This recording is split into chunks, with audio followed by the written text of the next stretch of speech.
Give me a break.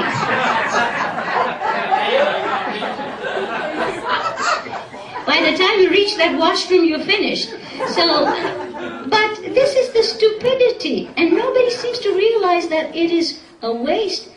He says it's only $57,000, but if you look at the poverty level in Canada, you know, there are ridings that, you know, they earn minimum $12,000. How can you say $57,000? It's only $57,000. 40% of the population doesn't earn that money. And we are custodians of taxpayer dollars. The thing that was that bothered us also was that $1 billion green fund. And that was the $1 billion green fund that my committee was studying. As government operations and estimates, I have to basically question the government every time that they bring in estimates. So before they spend $280 billion of your money, they have to come before us. And when we make them accountable, they basically thumb their noses. And that's the climate that is unpalatable. So it's our job as MPs to ensure that the taxpayer dollars are, you know, not abused and misused. And if you look at what the Liberals left, the Conservatives, $13.2 billion in surplus. And we're now into $54 billion in deficit, which is a $70 billion in the hole. How did he manage that? But then I think, well, they have Flaherty as their finance minister. And Flaherty was the architect of deficit in Ontario. So he's just brought it over. And when the world claims that Canada is better positioned than the rest of the world, well, thanks to Paul Martin and Jean Chrétien, they ensured the fiscal stability of this country. And we did not allow the bank mergers. And that is why our financial institutions are so stable. And do you know something? Britain is looking, Cameron has asked Paul Martin to help them manage their finance. Now, well, where is the Conservative? They didn't ask Flaherty to come and help them, so they've asked Martin to come and help them. So this makes it very difficult for us. And so, what is the purpose of all this? Everything, we can all beat down on the government, but what is the positive thing we have done? And the positive thing we have done is during the prorogation, you know, anything, he doesn't like me, he says, I'll prorogue Parliament. Why? Because Parliament is dysfunctional. Now watch what he will do.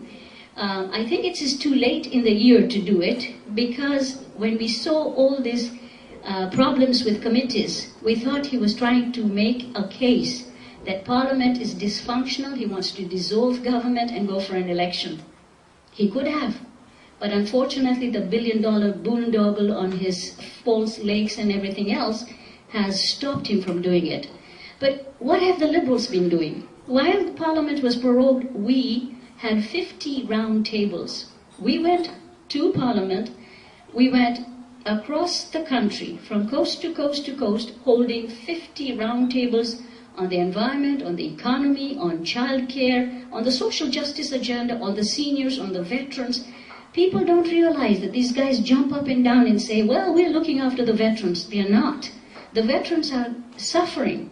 They talk about Aboriginal communities. They're not looking after Aboriginal. They talk about justice. And many of you are lawyers here.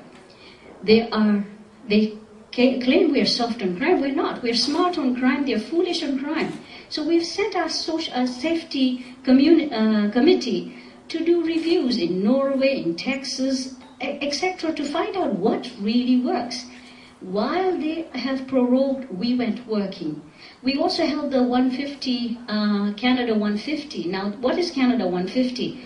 We brought in across Canada all people, all thinkers, participants, non-profit organizations from every stripe, whether it's red, blue, purple, or pink.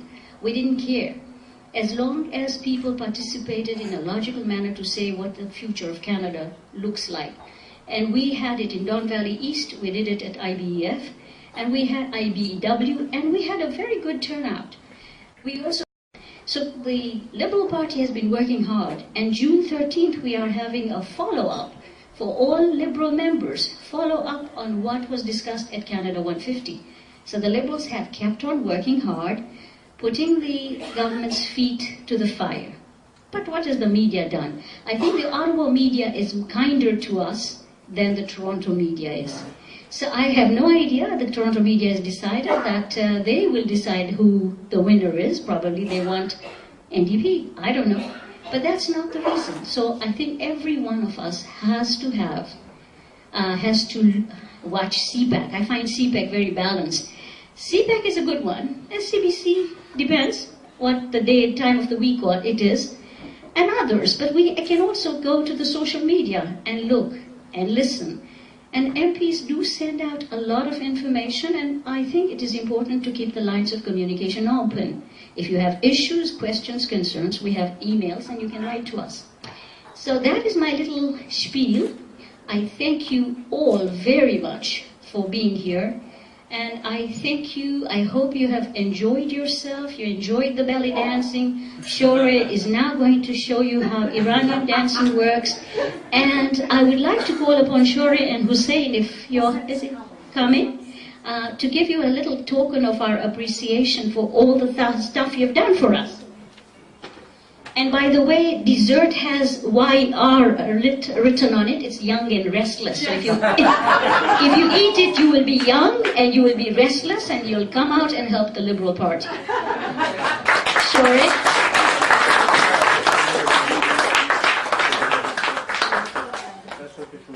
How come? Your husband didn't do any work, you did all the work. Thank you so much. Thank you. Just a little gift from the House of Commons.